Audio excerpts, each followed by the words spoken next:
मैं डॉक्टर अमित भटनागर पंतनगर कृषि विश्वविद्यालय में सस्य विज्ञान विभाग में प्राध्यापक के पद पर कार्यरत हूँ। इस चैनल के माध्यम से मेरा प्रयास है किसानों तक सही जानकारी पहुंचे ताकि उसका लाभ वो अपनी खेती में ले सकें। आज जो मैं बात करना चाहता हूँ यह है कि सल्फर एक महत्वपूर्ण पोषक तत्व है, आवश्यक पोषक तत्व है, बहुत सारे काम ये करता है। तो गेहूं में हमें किस समय इसको देना चाहिए और कितनी मात्रा इसकी देनी चाहिए ताकि हमें अच्छी उपज मिले।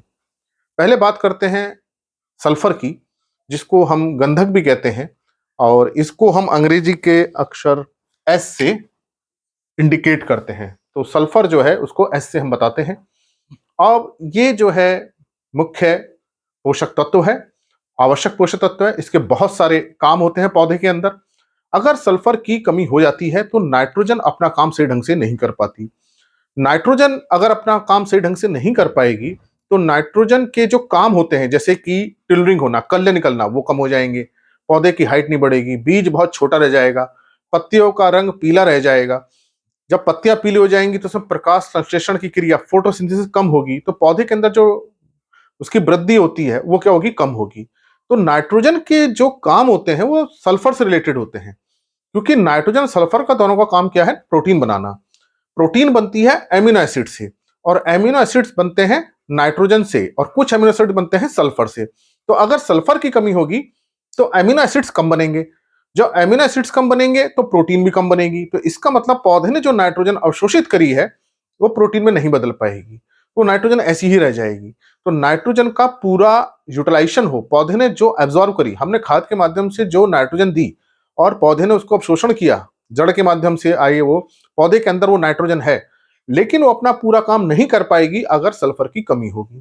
तो सल्फर का एक बहुत महत्वपूर्ण काम है कि नाइट्रोजन के जो अवशोषण हुआ है उसको सही ढंग से पौधे के काम आए। तो मेन काम तो प्रोटीन का है। इसके अलावा सल्फर के बहुत सारे काम होते हैं। सल्फर क्लोरोफिल बनाने में हेल्प करती है, क्योंकि क्लोरोफिल किससे बन रही है, नाइट्रोजन से बन रही है। और प्रोटीन की बहुत इसमें जरूरत होती है क्लोरोफिल बनने में। तो प्रोटीन की कमी होगी तो क्लोरोफिल नहीं बनेगा। यही कारण होता है कि जब सल्फर की कमी होती है, गंधक की कमी होती है, तो पौधे की ऊपरी पत्तियां पीली पड़ जाती हैं। अब जब पत्तियां पीली पड़ गई, उसके अंदर क्लोरोफिल नहीं है, तो फोटोसिंथेसिस भी क्या होगा, कम होगा। तो एक बहुत बड़ा इफेक्ट आता है। शुरुआत में जो कल्ले निकलते हैं, जो सीआरआई स्टेज आती है, जो कल्ले आते हैं, उसके लिए जो पौधे की वृद्धि होती है वो कम हो जाएगी। तो वो क्या हो जाएंगे, कल्ले कम रहेंगे, बाली का साइज छोटा हो जाएगा, दाने छोटे रह जाएंगे। तो एक बहुत सारे विपरीत प्रभाव आते हैं सल्फर की कमी से। इसके अलावा सल्फर क्या करती है, दानों में तेल की मात्रा बढ़ाती है। हालांकि गेहूं में तेल की मात्रा नहीं होती, बहुत कम होती है। ऑयल सीड क्रॉप जैसे सरसों है या सोयाबीन है, मूंगफली है, उसमें सल्फर की ज्यादा आवश्यकता होती है, क्योंकि उसमें तेल उसे बनाना है। यहाँ सल्फर की इसलिए बहुत ज्यादा आवश्यकता नहीं होती, ऑयल सीड क्रॉप की अपेक्षा इसमें कम आवश्यकता होती है। तो जनरली अगर हम 6 से 8 किलोग्राम सल्फर 1 एकड़ में दे देते हैं तो ये हमारा पर्याप्त हो जाता है। तो 6 से 8 किलोग्राम प्रति एकड़ सल्फर पर्याप्त है। ये हालांकि हमारी जमीन पर भी निर्भर करता है। अगर जमीन में सल्फर की मात्रा कम है तो ये मात्रा हमें बढ़ानी पड़ेगी, और अगर पर्याप्त है तो ये मात्रा हम 6 किलोग्राम प्रति एकड़ से कम भी कर सकते हैं। ये एक सामान्य मात्रा मैंने बताई है, ये बिल्कुल फिक्स नहीं है, लेकिन इतनी आवश्यकता होती है। तो सल्फर आपको इतनी मात्रा में देना चाहिए। अब सल्फर देने का क्या तरीका है, देखिए बेंटोनाइट सल्फर एक बहुत अच्छा स्रोत है, 90% का आता है, उसके माध्यम से आप दे सकते हैं, या जिप्सम का आप प्रयोग कर सकते हैं। जिप्सम से एक अच्छी मात्रा जा सकती है। तो बेंटोनाइट सल्फर 90% का है, तो इसमें करीब ये मान लीजिए कि आपको 8 किलो बेंटोनाइट सल्फर 1 एकड़ में देना पड़ेगा, या 9 किलोग्राम बेंटोनाइट सल्फर 1 एकड़ में देना पड़ेगा। इसी तरह से जो जिप्सम है, जिप्सम में सल्फर ठीक ठाक मात्रा में होता है, तो आप 80 किलोग्राम 1 एकड़ में प्रयोग कर लेंगे जिप्सम, तो उससे सल्फर की मात्रा लगभग पूरी हो जाती है। 100 किलोग्राम जिप्सम भी दे देंगे 1 एकड़ में तो सल्फर पर्याप्त हो जाएगा गेहूं के लिए। अब जो देखिए जो समय है ना, वो बहुत महत्वपूर्ण है देने का, क्योंकि सल्फर जब हम मिट्टी में डालते हैं पौधे उसको ऐसे नहीं लेते हैं। जैसे हमने यूरिया डाली, यूरिया तुरंत पानी में घुल जाती है, उससे 1-2 दिन में नाइट्रोजन बन जाती है, पौधे उसका ले लेते हैं और नाइट्रोजन का असर हमें 2-3 दिन में नजर आता है। तो जैसे आप यूरिया डालते हैं उसको 2-3 दिन बाद पौधे हरे हो जाते हैं, फसल का रंग बदल जाता है, उसका असर तुरंत आ जाता है, क्योंकि पानी में जल्दी घुल करके पौधे उसको उसी रूप में ले लेते हैं, रूप जल्दी बदल जाता है।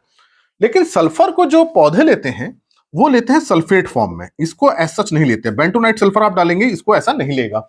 सल्फेट के फॉर्म में जब SO4 इसका केमिकल फार्मूला है।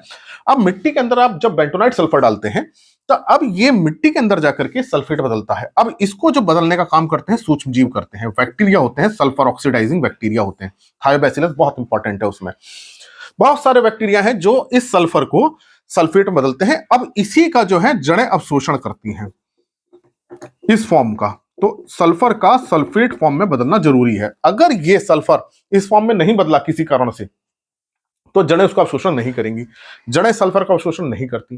तो सल्फर का एस का कन्वर्जन होना सल्फेट में जरूरी है। ये मिट्टी के अंदर होगा, मिट्टी के अंदर बैक्टीरिया होते हैं, बहुत सारे बैक्टीरिया होते हैं जो इस काम को करते हैं।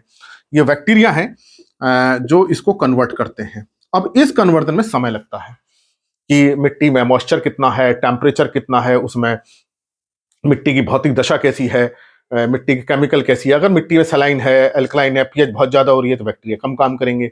मिट्टी मॉइस्चर नमी कम है तो भी बैक्टीरिया कम काम करेगा। बहुत ठंड हो गई है, मिट्टी बहुत ठंडी है तो भी बैक्टीरिया कम काम करेगा। तो ये इसके लिए अगर ऑप्टिमम बैक्टीरिया के लिए कंडीशन होती है तब ये इसका कन्वर्जन होता है। अब इसमें समय लगता है, इसमें 10 दिन भी लग सकते हैं, 15 दिन भी लग सकते हैं, 20 दिन भी लग सकते हैं। तो हम ये मान के चलते हैं कि ये कन्वर्जन होने में 15 से 20 दिन का समय लग जाता है एक सामान्य दशा में। हालांकि उससे पहले भी हो सकता है और उसके बाद भी हो सकता है। तो ये मान सकते हैं कि 15 से 20 दिन में ये कन्वर्जन हो रहा है। तो आज अगर आप बेंटोनाइट सल्फर डालेंगे तो इसका जो कन्वर्जन होते होते जो उसका अवशोषण होगा 15 से 20 दिन में होगा।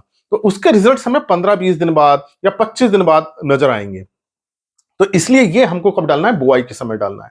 जब आप बुआई के समय डालेंगे, बाकी खाद के साथ मिक्स करके डालेंगे इसे खेत के अंदर, तब मिट्टी के अंदर जाने पे क्या होगा, इसका कन्वर्जन होना शुरू हो जाएगा। 15-20 दिन में धीरे धीरे धीरे ये सूक्ष्म जीव बैक्टीरिया इस पे काम करेंगे और इसको सल्फेट में बदल देंगे, जिसको अवशोषण फसल कर लेगी और फसल का असर कल्लों पे नजर आएगा, पौधे की हाइट पे नजर आएगा, पत्तियों के रंग पे नजर आएगा, क्लोरोफिल बढ़ जाएगा, उसमें कल्ले भी अच्छे निकलेंगे और फसल की वृद्धि बहुत अच्छी होगी, उसमें फोटोसिंथेसिस अच्छी होगी, ड्राई मैटर अच्छा बनेगा। तो जब ड्राई मैटर अच्छा बनता है, फसल की वृद्धि, प्रारंभिक वृद्धि अच्छी होती है, तो उसमें फिर बालियां भी अच्छी बनेंगी, उसमें दाना भी अच्छा आएगा। इसलिए आपको यही काम करना है, ये आपको सब डालना है बुआई के समय। अगर आप जिप्सम डाल रहे हैं वो भी आप बुआई के समय डालिए, क्योंकि जिप्सम में हालांकि सल्फेट फॉर्म में होता है, जिप्सम में ये CSO4 जो फॉर्मूला होता है जिप्सम का, CSO4 × 2H2O होता है। इससे कैल्शियम अलग हो जाता है और सल्फेट अलग हो जाता है। इसमें हालांकि सूक्ष्म जीव अपना काम नहीं करते, लेकिन ये पानी में बहुत धीरे धीरे घुलता है। तो ये धीरे धीरे घुलता है, तो उस कारण से ये समय लेता है, ये बहुत तेजी से नहीं घुलता है। तो ये धीरे घुलने में भी क्या लगता है, 15 से 20 दिन लेगा। तो अगर आप जिप्सम का प्रयोग कर रहे हैं, जो हमने जिप्सम डाला है वो भी हमें बुआई के समय डाल देना चाहिए, क्योंकि ये घुलने में समय लेगा और वो सल्फेट उससे धीरे धीरे अलग होगा, फिर जड़ें लेंगी। तो जिप्सम का तो ये कारण है क्योंकि ये धीरे धीरे घुलेगा। बेंटोनाइट सल्फर अगर आप डाल रहे हैं तो उसका कारण क्या है कि बेंटोनाइट सल्फर में सल्फर फॉर्म में है, उसको सल्फेट बदलने में उसको समय लगेगा। तो इस कारण से ये आप बुआई के समय डालें। जिंक सल्फेट आप डाल रहे हैं तो जिंक सल्फेट से पूरा सल्फर की सप्लाई नहीं हो पाती है, तो जिंक सल्फेट के साथ भी हम बेंटोनाइट सल्फर कम कर सकते हैं। 1-2 किलो आप बेंटोनाइट सल्फर कम कर लीजिए एकड़ का, जो आप जिप्सम डाल रहे हैं, सॉरी ये जिंक सल्फेट डाल रहे हैं, आप 21% वाला डालते हैं 10 kg 1 एकड़ में डालते हैं, या 33% वाला जिंक सल्फेट 6 किलो 1 एकड़ का डालते हैं, तो फिर हम सल्फर की मात्रा थोड़ी सी 1 से 2 किलोग्राम 1 एकड़ में कम कर सकते हैं बेंटोनाइट सल्फर की, क्योंकि वो पूरी मात्रा को सप्लाई नहीं कर पाता है जिंक सल्फेट। तो आप 2 किलो सल्फर कम कर सकते हैं जिंक सल्फेट के साथ। तो ये आपको बुआई के समय आप डालेंगे तो आपको इसको रिजल्ट्स मिलेंगे। जिंक सल्फेट है वो भी आपको बुआई के समय डालना है, क्योंकि जिंक सल्फेट घुलकर भी सल्फेट और जिंक बनाएगा। जिप्सम भी आपको बुआई के समय डालना है, बेंटोनाइट सल्फर भी आपको बुआई के समय डालना है, तभी उसके अच्छे रिजल्ट्स मिलेंगे और जड़ें उसको ले पाएंगी।